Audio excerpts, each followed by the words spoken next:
Vamos abrir as nossas Bíblias em Apocalipse, capítulo 2, versículos 8 até o versículo 11. Nós estamos em uma série de exposição aí, as cartas a igrejas da Ásia Menor. Domingo passado lidamos com a igreja em Éfeso, e agora vamos lidar com a igreja em Esmirna. Apocalipse capítulo 2, versículo 8 até o versículo 11. Após a leitura, deixe a sua Bíblia aberta, observe a exposição que eu farei do texto. Apocalipse capítulo 2, versículos de 8 a 11, assim nos diz a palavra do Senhor. Ao anjo da igreja em Esmirna escreve: Estas coisas diz o primeiro e o último, que esteve morto, tornou a viver.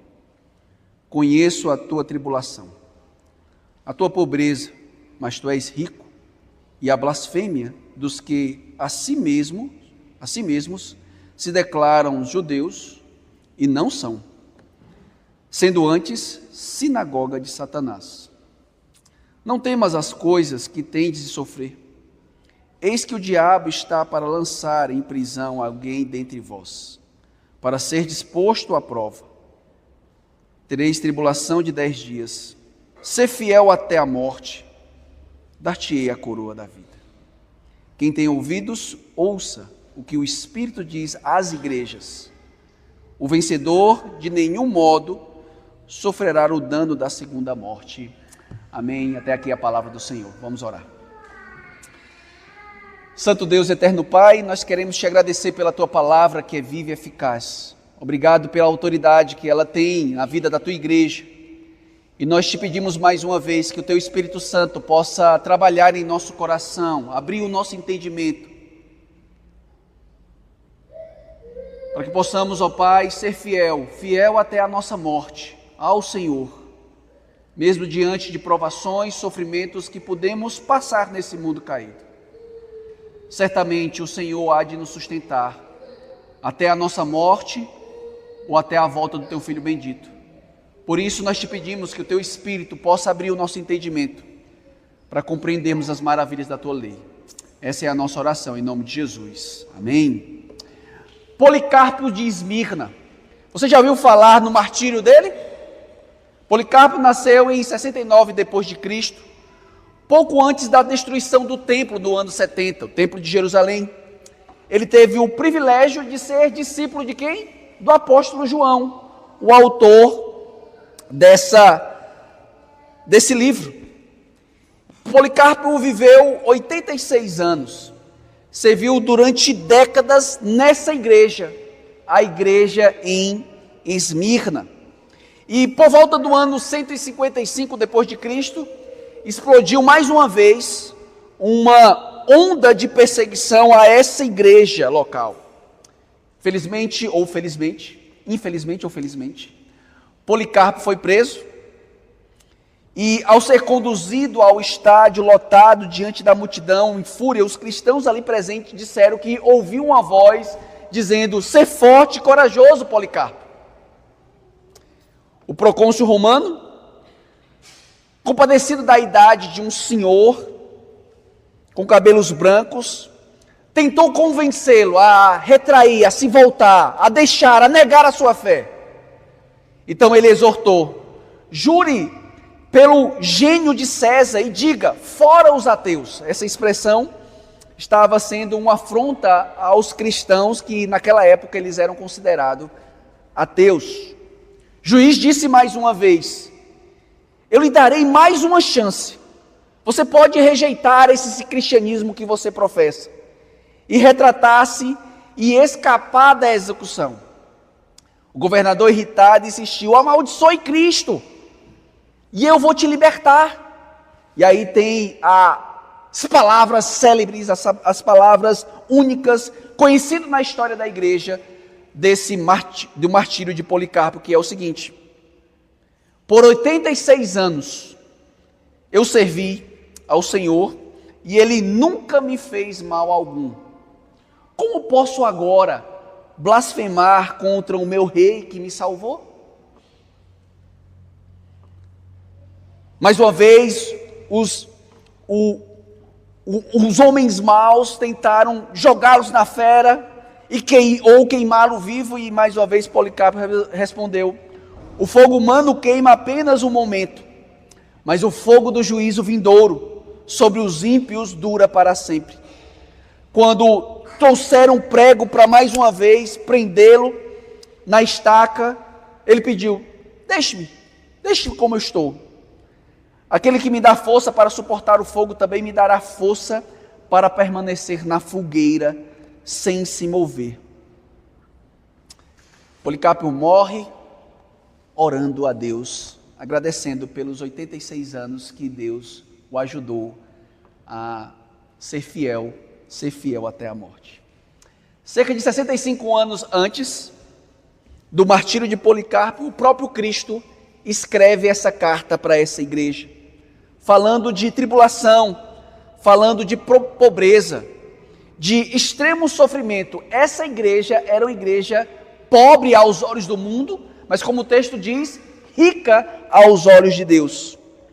E mais uma vez o próprio Jesus exortou a fidelidade, mesmo diante do sofrimento que estava por vir nessa igreja. Assim, quando nós olhamos para essa carta,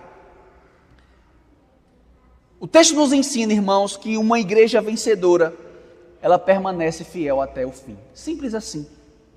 O ensinamento central desse texto é esse: que uma igreja vencedora, ela vai permanecer fiel até o fim. Então, como nós podemos ser uma igreja vencedora? Eu acredito que o texto nos mostra três coisas. Primeiro, confie no Cristo que é soberano, versículo 8. Versículo 9 a 10 nos mostra que nós devemos permanecer fiel no sofrimento. E o versículo 10, ou o versículo 11, 10 parte B e 11, ele fala sobre que nós temos que perseverar pela esperança eterna. Três verdades para que uma igreja possa ser fiel até o fim. Confie no Cristo soberano, permaneça fiel no sofrimento e preserve pela esperança eterna. Volte seus olhos para o texto, observe mais uma vez como Cristo soberano aparece nesse texto e é nele que nós temos que confiar. Há uma identidade mais uma vez de Cristo sendo apresentado para nós. Ao anjo da igreja em Esmirna escreve: estas coisas diz o primeiro e o último, aquele que estava morto e tornou a viver. A primeira realidade que o texto começa a nos mostrar, irmãos, para que nós venhamos ser fiéis até a morte, é parar de olhar para circunstâncias momentâneas e colocar o nosso foco em Cristo Jesus. Essa é a primeira realidade. Na semana passada nós começamos a lidar com essas cartas, 7 cartas. Cartas em uma região conhecida como a Ásia Menor. E todas essas cartas há um estímulo para olhar para esse Cristo glorificado, que nós podemos ver aí no capítulo 1, dos versículos 9 até o versículo 20 de Apocalipse capítulo 1, mostra essa ideia quem Cristo é. E por causa disso, as cartas vão terminando com essa temática. Por exemplo, volte seus olhos para o texto e observe, por exemplo, aí no capítulo 2, versículo 7, há essa expressão: ao vencedor dar-te-ei se alimentar da árvore da vida. Mais uma vez no capítulo 2, versículo 11, o vencedor de nenhum modo sofrerá o dano da segunda morte.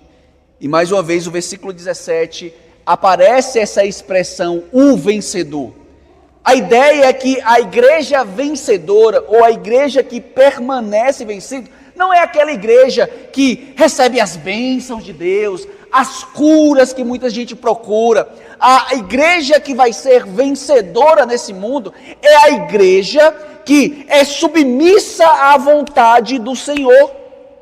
Enquanto as igrejas mundanas pregam aquilo que venha para Jesus que você vai ser rico, venha para Jesus que todos os seus problemas vão acabar. Biblicamente falando, a igreja que vai ser vencedora nesse mundo caído é a igreja que é submissa à vontade do Senhor, apesar do sofrimento. E é por isso que as cartas têm momentos de elogios, por exemplo. Nós podemos ver aí pelo menos duas igrejas que é somente elogiadas, a igreja de Esmirna e a igreja de Filadélfia. As duas são igrejas pequenas aos olhos do mundo, mas aos olhos do próprio Cristo, elas são ricas. Há duas igrejas que recebem somente repreensão, a igreja de Sardes e a igreja de Laodiceia. E há três igrejas que recebem elogios e repreensão. Então, aqui nós estamos mais uma vez diante dessa igreja. Uma igreja pequena, mas uma igreja poderosa aos olhos do Senhor. E onde fica Esmirna? Se Éfeso é a primeira cidade mais dessa região conhecida como Ásia Menor, a cidade de Esmirna era conhecida como a joia da coroa de ouro da costa do Mar Egeu. Uma cidade belíssima. Tinha mais de 2.000 habitantes e que na década de 600 a.C. foi totalmente destruída e em 300 anos depois essa igreja foi reconstruída por Alexandre o Grande, sendo uma cidade rica, orgulhosa e totalmente dedicada ao Império Romano. Os historiadores nos falam que essa cidade não tinha somente um templo para adoração do Império Romano, mas vários templos, e é diante disso que ela está sofrendo a opressão. Mas diante da opressão, o que nós devemos fazer, irmãos? A maioria das vezes, nós olhamos para o nosso sofrimento e não percebemos a glória de Cristo. E o texto nos fala, antes de falar sobre as lutas que essa igreja está passando, o texto nos mostra quem Cristo é. Observe mais uma vez o versículo 8, a parte B. Estas coisas diz o primeiro e último, o que estava morto e tornou a viver. Antes de olharmos para o tamanho da tribulação, Cristo chama essa igreja para olhar para aquele que é o primeiro e o último. Essa declaração é tirada lá do Antigo Testamento, lá de Isaías 44, versículo 6, do próprio Yahvé, mostrando que ele está no controle de tudo. Ele diz assim, em Isaías 44, versículo 6, assim diz o Senhor, o Rei de Israel, eu sou o Redentor, o Senhor dos Exércitos, eu sou o primeiro e sou o último, e além de mim não há Deus. A ideia de primeiro e último é dizer o seguinte, olha, eu sou aquele que sou soberano. A ideia de merisma, né? Ele pega um e o outro, e entre esse todo eu estou unido, eu estou dominando tudo. A ideia, irmãos, é dizer assim, olha, eu sou aquele que governa tudo, até mesmo o sofrimento que você está passando. Ou seja, antes da igreja saber sobre o sofrimento que ela estava passando, e que Cristo mostra que ele conhece esse sofrimento, Jesus se apresenta para essa igreja como aquele que é soberano diante do sofrimento. Então qual é o princípio de encorajamento aqui? É que a visão da glória de Deus em Cristo Jesus é que nos capacita a sustentar qualquer tipo de sofrimento que nós passamos aqui. Esse é o princípio. O princípio é esse. Se nós olharmos mais para a glória de Cristo, nós vamos ter encorajamento para passar qualquer tipo de sofrimento nesse mundo. E deixa eu tentar mostrar essa teologia bíblica para os irmãos. Eu gostaria que vocês pudessem olhar comigo alguns textos, pelo menos dois. Primeiro, em Isaías capítulo 6, por favor. Observe como esse princípio está recheado em toda a Bíblia. Isaías capítulo 6, o profeta Isaías tem a visão de uma pessoa glorificada. Observe aí, por favor, Isaías, capítulo 6, nos diz o seguinte, eu vou ler o versículo 1 e a igreja vai ler o versículo 2. Isaías, capítulo 6, nos diz o seguinte, eu leio o versículo 1 e a igreja o versículo 2. No ano da morte do rei Uzias, eu vi o Senhor assentado sobre um alto e sublime trono, e as abas das suas vestes enchiam o templo. Igreja.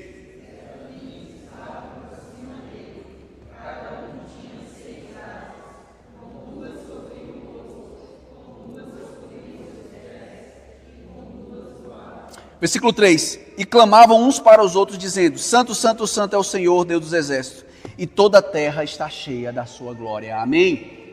Então, no ano da morte, do momento de profundo sofrimento, o que é que Isaías viu? O texto nos fala que ele viu o Senhor dos exércitos glorificado. A pergunta é: quem foi que Isaías viu? Lá em João capítulo 12, versículo 41, João interpreta esse texto para nós. João nos diz que ele viu a glória de quem? De Jesus Cristo. João capítulo 12, versículo 41 diz assim: Isaías disse isso porque viu a glória de Jesus e falou a respeito dele. Ou seja, antes de Isaías ir para o ministério propriamente dito, Jesus se revelou para ele de forma gloriosa. E é por isso que o texto nos diz assim como foi o ministério de Isaías, que foi um ministério difícil. Observe o versículo 8. Depois disso ouviu uma voz do Senhor que dizia: A quem enviarei e quem há de vir por nós? E disse eu: Eis-me aqui, envia-me a mim. Então disse ele: Vai e diz a este povo: Ouvi, ouvi e não entendais. Vede, vede, mas não percebais. Tornai insensível o coração deste povo. Endureceu-lhes os ouvidos e fechou-lhe os olhos, para que não venham ele ver com os olhos e ouvir com os ouvidos e entender com o coração e se converter e sejam salvos. Ou seja, antes de Jesus mostrar a missão de Isaías, que era pregar o evangelho, o que ia acontecer com os ouvidos? Endurecer o coração. Antes de Isaías identificar o teor e a luta do seu ministério, o que Deus fez? Deu uma visão para ele da glória de Cristo. Mas não só isso, por favor, abra sua Bíblia agora em Josué.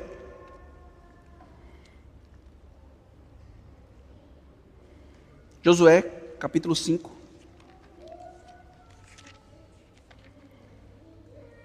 Crianças, depois de Josué, capítulo 5, vem que capítulo? Qual? O 6, né? Lógico, é o 6. Depois do capítulo 5 tem o 6. Mas o que é que tem no capítulo 6? Uma grande vitória. Uma grande vitória extraordinária do povo de Deus. Qual foi a vitória?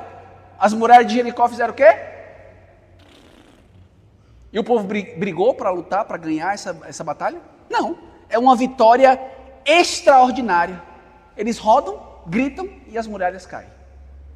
Por que isso aconteceu? Como é que um povo saiu tão pequeno, mirrado, fraco? Lembre que Israel não é um povo de guerra, viu, irmãos? Talvez os israelitas sabiam mexer com enxada, mas com espada não era tão bom assim. Mas por que isso acontece? Para que eles possam saber. Quem que dá a vitória é o Senhor. Mas aparece um ser maravilhoso aí. Vamos ler Josué capítulo 5, versículo de 13 a 15. Toda a igreja é uma só voz. Estando Josué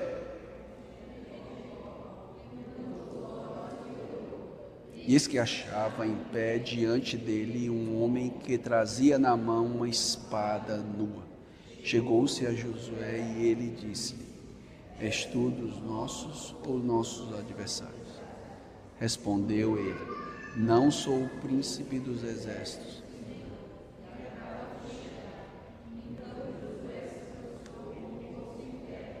E diz: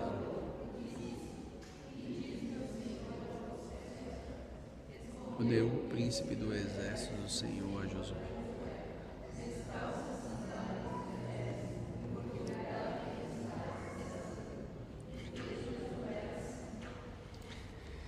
Interessante que aparece um homem, um ser, chamado, como era o nome desse homem? Príncipe do exército. Logo, eu somente tem que trazer alguns textos que falam de príncipe, principalmente no Antigo Testamento. Até mesmo Isaías pode lança um pouquinho de luz para esse texto, que lá em Isaías capítulo 9 tem um homem que é chamado príncipe de quê? Da paz, mas esse aqui é o príncipe de guerra. Ele não é só um príncipe da paz, ele é um príncipe de guerra. Mas não só isso, há um outro eco do texto que talvez você pode voltar a sua mente para Êxodo capítulo 3 e perceber a mesma cena que a mesma cena que Moisés teve, por essa expressão: descalça as sandálias dos pés, porque o lugar em que estás é santo. O local é santo por quê, irmãos? Porque é um local santo? Por exemplo, esse aqui é o altar do Senhor, é um local mais santo, e vocês são, não, aqui não é o altar do Senhor, não tem altar na igreja cristã, não existe isso mais. Mas aquele local é santo porque lá está quem? O príncipe da paz. E é esse príncipe da paz que vai dar a vitória. Ou seja, antes de uma grande batalha, quem se revela a Josué é o próprio Cristo encarnado, o príncipe da paz, o príncipe da guerra, aquele que vai batalhar pelo povo do Senhor. É essa mesma visão que agora Jesus Cristo se apresenta lá para o povo que estava passando por sofrimento, a saber, os nossos irmãos na igreja de Esmirna. Por favor, volte para lá. Ou seja, lá no capítulo 2 de Apocalipse, versículo 8, quando Jesus está se apresentando como o primeiro e o último, ele está dizendo: Esmirna, Roma tem a primeira palavra para muitos, e César quer tentar te destruir, mas eu sou o Deus eterno. Eu estava aqui antes mesmo de Esmirna estar fundada, ou ser fundada, e continuarei, e o meu trono está no seu santo local, e eu estou convosco. Sabe, irmãos, como uma aplicação para nós, a maioria dos nossos sofrimentos, ou a maioria das nossas crises, e não sabemos lidar com o sofrimento, é porque nós estamos com o nosso foco tão fechado no sofrimento em si, que nós não conseguimos perceber a glória de Cristo. Quando nós sofremos, nós dizemos assim: Deus não me ama. Mas se você olhar para a história, Ele deu várias coisas boas para a sua vida ao longo da sua caminhada. Mas você só está focando num aspecto da vida e não está percebendo como Deus está trabalhando por meio da sua providência, como nós lemos, diante do sofrimento. Ao olhar para o sofrimento, nós maximizamos tanto e minimizamos aquilo que Deus é e o seu poder, e como Ele está usando até as situações difíceis na minha caminhada e na sua caminhada, para glorificar o seu nome, para que você seja mais dependente dEle.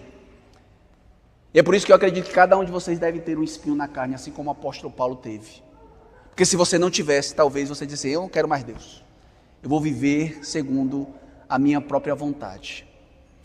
Jesus se apresenta para essa igreja dizendo que Ele era o primeiro e o último, mas não só isso, Ele fala que Ele venceu a morte. Ele diz, primeiro e último, que esteve morto e tornou a viver. A conexão é bem simples. Eu não estou morto mais, eu estou vivo. E eu conheço cada uma das suas lutas. As ameaças podem vir. As ameaças podem até tirar a tua vida. Sim, irmãos, não pense que você acha que a morte não pode acontecer na sua vida diante do sofrimento. Sim, crente ainda tem câncer. Crente ainda morre por enfermidade. Isso faz parte do mundo caído.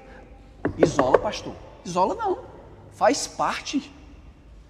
Mas mesmo diante disso, a Bíblia nos fala que nós temos um Deus que é conhecido como Deus Emanuel, que Ele está presente em todo o contexto. Nós não queremos isso? Ninguém aqui está dizendo assim: rapaz, ô Senhor Deus, me abençoa com um câncer, né? Quem vai falar um negócio desse? Ninguém fala isso, é lógico que não. Mas isso não significa dizer que nós não podemos ter, ou que nós somos imunes. O grande problema das igrejas triunfalistas é achar que o crente, porque ele é crente, ele não pode passar por nenhum tipo de sofrimento. E é mentira. Sim, confie na soberania do nosso Deus. Segunda coisa que o texto nos mostra é que nós devemos permanecer fiel, mesmo diante do sofrimento. O texto nos fala: conheço a tua tribulação, versículo 9, a tua pobreza, mas tu és rico, e a blasfêmia dos que a si mesmo se declaram judeus e não são, sendo antes sinagoga de Satanás. Se tem uma coisa clara, que o texto, não só esse, mas todos os textos dessas cartas, são as expressões conheço. Ou seja, Jesus não é um Deus que está distante diante da calamidade ou da circunstância que acontece na igreja.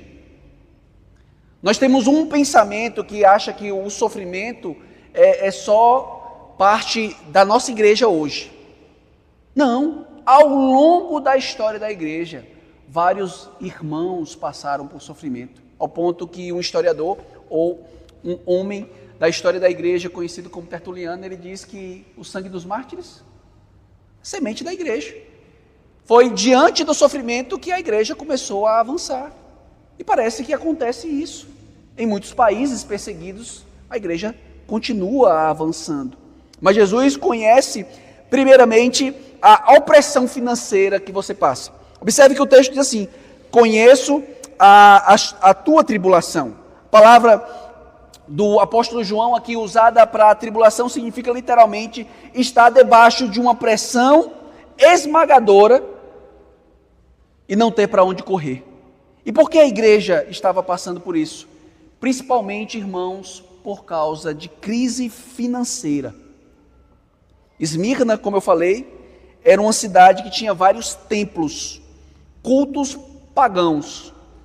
E os crentes, por não participarem desses cultos, eles eram colocados de lado. Ao ponto que um teólogo, comentando esse texto, Tchekebel, ele diz: lembra que é impossível prosperar nessa sociedade sem se curvar ao império. E ele diz: ser cristão em Esmirna é não se curvar ao império romano. Qual é o resultado? Nós somos boicotados, perda de emprego e pobreza. Quando o texto fala de tribulação, ele não está falando especificamente somente de tribulação por causa que nós somos cristãos, mas de uma tribulação por causa da consequência que nós somos cristãos. E aí muitas pessoas não nos davam emprego, não davam emprego aos irmãos e, consequentemente, esse sofrimento era um sofrimento econômico, como nós podemos ver aí a ideia da tua pobreza. Talvez é difícil para nós hoje sofrermos por causa disso, né? Mas eu acredito que em uma pequena escala acontece. Se você na faculdade fala que é cristão, logo as pessoas falam alguma coisa, né? Ou até mesmo no seu emprego, você é cristão. Talvez as pessoas estão falando lá sobre: hoje à noite vamos para a gandaia, vamos para uma festinha. Aí ele vai ali: não, aquele ali é crente, não vamos falar nada não. Sim, irmãos, os nossos irmãos em Esmirna, eles não tinham teologia da prosperidade, pode ter certeza disso. Eles sabiam que estavam sofrendo por amor a Cristo, ao ponto, como alguns falam, alguém ousava acusar os crentes de Esmirna de falta de fé, quando eles viviam na pobreza por amor sacrificial a Cristo. Eles preferiam ser pobres para o mundo, mas ricos para Deus, porque é isso que o texto fala, né? Eles eram pobres aos olhos do mundo, mas ricos aos olhos de Deus. Eu acho que hoje nós queremos inverter um pouco mais. Nós queremos ser ricos aos olhos do mundo e pobres aos olhos de Deus, ao ponto que amamos mais o dinheiro do que ao nosso Deus. Você quer ver uma pessoa irritada? Mexa na onde? No seu ídolo. Mexa no seu bolso. Ela fica irada ao ponto que pode até ficar doente, mas não mexa com o meu dinheiro. Essa igreja era rica aos olhos de Cristo. Mas não só isso, eles também eram blasfemados, ou seja, caluniados. Mais uma vez a ideia aqui, principalmente dos judeus, que faziam conchavo com o Império Romano. Os próprios judeus estavam ali falando mal dos cristãos para o imperador romano, e a consequência disso era que eles sofriam acusações. E quais são essas acusações? Pelo menos algumas. Diziam que os cristãos eram canibais. Por quê? Porque essa é da ceia do Senhor. Olha, eles faziam a ceia num local fechado, então os caluniadores ficavam de fora, eles ficavam ensinando, dizendo, olha, agora coma do pão, ou beba do cálice e coma do pão. E aí eles estavam dizendo, eles são canibais. Mas não só isso. Diziam que eles afogavam as crianças, porque as crianças eram batizadas, e muitos achavam que o batismo, o único batismo, era por meio de imersão. E eles diziam que eram rebeldes, porque pregavam que o mundo seria julgado pelo fogo, juízo de Deus. E eles tentavam destruir a honra dos irmãos. Mas Jesus diz algo duro no verso 9. Esses que atacam o meu povo, eles se dizem judeus, mas são o quê? Sinagoga de Satanás. O que é isso? É uma religião ou algo, nesse caso aqui, o judaísmo, que se distanciou tanto da promessa divina, que virou o quê? Sinagoga de Satanás. É a mesma coisa que acontece com as igrejas hoje. Elas já estão tão distantes do Evangelho, tão distantes do Evangelho, tão distantes do Evangelho, que elas não são mais igrejas. Imagine você entrar na igreja e você escuta tudo. A única coisa que você não escuta é sobre Jesus Cristo. O que essa igreja é? Sinagoga de Satanás. Não é mais igreja. Ela pode ter parede de igreja, pode ter cântico, pode andar com a Bíblia, pode ter voz de crente, graça e paz, louvado seja Deus, está repreendido, está amarrado, pode ter várias linguagens de crente. Mas a prática dela é prática de quê? Sinagoga de Satanás. Saiu tanto do cristianismo que ela prega algo que não é. E mais uma vez, Jesus diz: o verdadeiro povo de Deus não é definido somente por a sua etnia ou por aquilo que tem, pela posse, pela realidade de desenvolvimento, ou pelo avanço em si, ou pelo número de membros que tem a igreja. Não.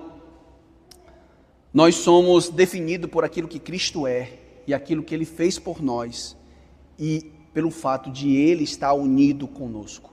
Quando o texto fala que Ele conhece o seu povo, Ele está trazendo a ideia de uma doutrina conhecida como a união de Cristo. Por isso o clamor é: seja fiel até a morte, e dar-te-ei a coroa da vida. Mais uma vez o texto nos mostra essa realidade que alguns vão ser presos. E lembre-se, a prisão naquela época não era a ideia de ser preso e ficar por muitos e muitos anos. A ideia é ser preso temporariamente e logo ser o quê? Cortada a cabeça. E mesmo diante disso, mesmo diante do corredor da morte, Jesus diz: ser fiel até a morte, e dar-te-ei a coroa da vida. Sabe, irmãos, olhe para a sua vida, olhe para a minha vida, e perceba o seu sofrimento. O seu sofrimento tem alguma coisa relacionada ao sofrimento por causa da proclamação do Evangelho?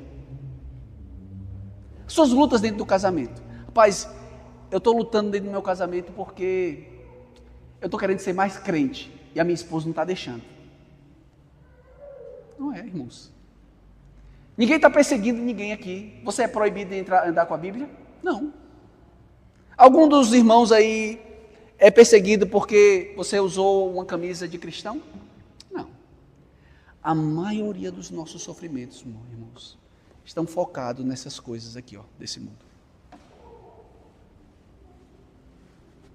A maioria dos nossos sofrimentos, o que deixa mais angustiado, insatisfeito com a nossa vida, falta de esperança na eternidade, é por causa de problemas que estamos passando nesse mundo. Problemas comparado com o Evangelho são pequenos. Não estou dizendo que são insignificantes, porque se você está sofrendo, certamente isso está lhe causando dor. Mas o nosso sofrimento, comparado com o sofrimento que muitos cristãos hoje estão sofrendo. Olha o salário, bem pequenininho. E às vezes nós estamos vivendo a fé cristã como se fosse um negócio. Senhor, eu estou sendo fiel, mas não é para ser fiel até a morte, é para que o Senhor me abençoe mais. Senhor, eu vou a partir de agora fazer uma campanha de jejum, mas não é para ficar mais semelhante a Cristo, é porque eu quero o quê? Receber as dádivas do Senhor. Eu quero uma bênção. Eu quero uma bênção, Senhor. Eu não estou dizendo que Deus não pode nos abençoar, mas a maioria da nossa relação com esse Deus não é ser fiel em meio ao sofrimento, é ser fiel para que Ele possa me dar algo e assim eu segui-lo. Não é ser fiel porque Ele é o nosso tesouro maior. Jesus é o teu tesouro maior? Se você perdesse tudo na sua vida, será que você ia continuar seguindo a Cristo? Se a partir de amanhã Deus tirasse tudo da tua vida, está repreendido, pastor. Você continuaria sendo fiel a Deus? Ou você só é fiel quando as coisas estão prosperando? Quando os caminhos estão aplainados na sua frente? Quando Deus está derramando das suas bênçãos sobre você? Depois vocês podem ler Deuteronômio capítulo 8. O texto nos fala que Deus vai provar o seu povo de duas formas, e eu acredito que essas provações acompanham o nosso tempo. O texto nos fala que quando o povo estava no deserto, a roupa deles não ficavam desgastadas, os pés deles não ficavam inchados, mas Deus fez tudo aquilo para quê? Para provar o que eles tinham no coração. Por isso que uma geração toda morreu no deserto. Mas aí em Deuteronômio capítulo 9, o texto nos fala que quando vocês entrarem na terra prometida, não diga ao seu coração que foi o seu braço forte que fez você possuir essa terra. Ou seja, Deus ele prova o seu povo pelo menos de duas formas, te dando sofrimento e te dando prosperidade. Essas são as duas formas que Deus pode provar o teu coração, meu amado irmão. Fazer você sofrer nesse mundo, para que você possa enxergar quais são as motivações que você segue a Deus, e também te dá muita, mas muita prosperidade, para que você possa reconhecer que tudo aquilo que você é, que você tem, não foi por causa da sua capacidade intelectual. Deixa eu falar algo para você e para mim, acalentar o seu coração. Tem muita gente mais inteligente do que você nesse mundo. Deixa eu falar algo para você. Tem muita gente mais capaz do que você nesse mundo. E Deus tem te abençoado, não é porque você é fiel a Ele, é porque Ele é fiel a si mesmo. E é por causa disso que isso deve ter uma resposta nossa. Qual é a resposta? Obrigado, Senhor. Eu quero usar a minha vida, tudo aquilo que eu tenho, tudo aquilo que eu sou, para a Tua própria glória, porque eu sei que tudo aquilo que eu tenho vem de Ti. Ser fiel até a morte. Por fim, o texto nos mostra essa esperança. Ser fiel até a morte, dar-te-ei a coroa da vida. Versículo 11. Quem tem ouvidos, ouça o que o Espírito diz às igrejas. Ao vencedor, nenhum modo sofrerá o dano da segunda morte. Mais uma vez, essa carta tão curta mostra mais uma vez e traz à nossa memória a ideia dessa cidade formosa, ou dessa cidade bela. Esmirna, arquitetura belíssima. E tinha principalmente a imagem da coroa aqui, é tirada tanto de jogos como também da cultura de Esmirna, mostrando que eles lutavam por uma coroa. E o texto está nos dizendo que a nossa coroa é uma coroa muito maior do que qualquer coroa perecível desse mundo. Vocês sabem que eu gosto de correr, né? Rapaz, a gente é o mais besta de todos, somos nós. E eu estou no meio. Corre 21 quilômetros para pegar um pedaço de ferro, ganhar uma banana e comer 2 maçãs e deixar lá aí pendurado numa parede. E a gente morre por isso. E eu quero incentivar vocês também a morrerem por isso, nesse sentido, né? Mas o que é isso comparado com a coroa da vida? Insignificante. Os corredores aqui, pode ter certeza, quanto mais ficar mais velho, o seu índice vai abaixar. Quanto vai ficando mais velho, não tem como. Esse negócio que a mente controla o corpo, isso é balela de pensamento motivacional. Se fosse assim, Kipchoge conseguia continuar correndo, o mesmo tanto que ele corria há 5 anos atrás. Manda ele correr agora, ele não corre do mesmo canto. Por quê? Porque não tem como. Você vai ficar velhinho. Suas pernas não vão correr da mesma forma. Sua saúde não vai ser a mesma. Mas eles aqui, Jesus conforta esses irmãos a olharem por uma esperança eterna, falando que nós vamos ter uma coroa incorruptível, a coroa da vida. E essa é a promessa, irmãos, que nos mostra que mesmo que nós morrermos para esse mundo, nós não vamos sofrer a segunda morte. Por isso que ele diz, ao vencedor nenhum modo sofrerá o dano da segunda morte.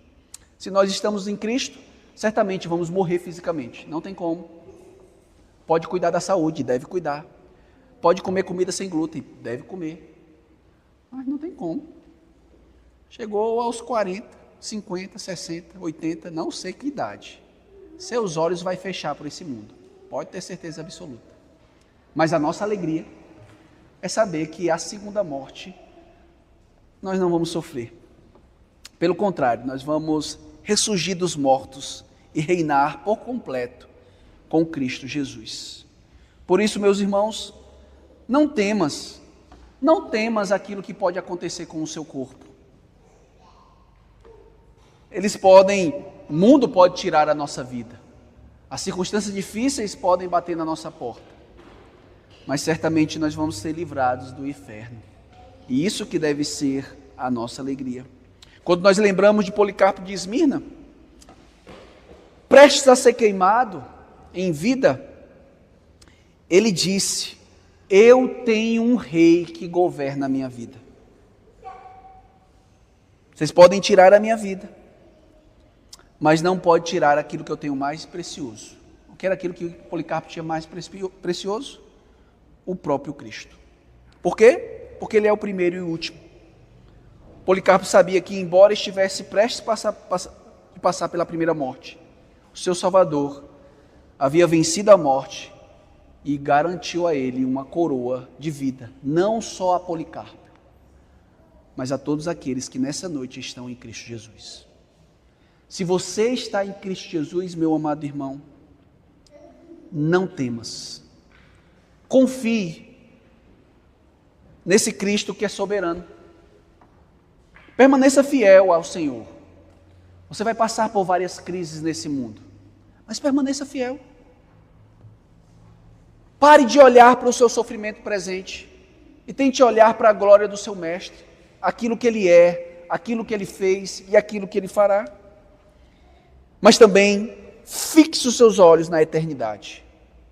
A primeira morte vai acontecer com todos nós, mas a segunda morte, Ele vai vir e vai reinar conosco, e Ele vai nos tirar lá do pó, e nosso espírito vai se juntar com esse corpo glorificado, e Ele vai estabelecer os novos céus e a nova terra nesse mundo. E nós vamos desfrutar uma vida sem choro, sem sofrimento, e a alegria perpétua. Mas se você ainda não está em Cristo, hoje é o dia, mais uma vez, de você se arrepender. Ainda o seu coração está focado nas coisas desse mundo. Você ama esse mundo e deseja que a cada dia esse mundo te dê algo, mas aquilo que esse mundo te dá vai ser temporário. Mas aquilo que Cristo te dá vai ser eterno. Que Deus nos ajude a amar mais a Cristo e parar de olhar para o sofrimento desse mundo. Vamos orar.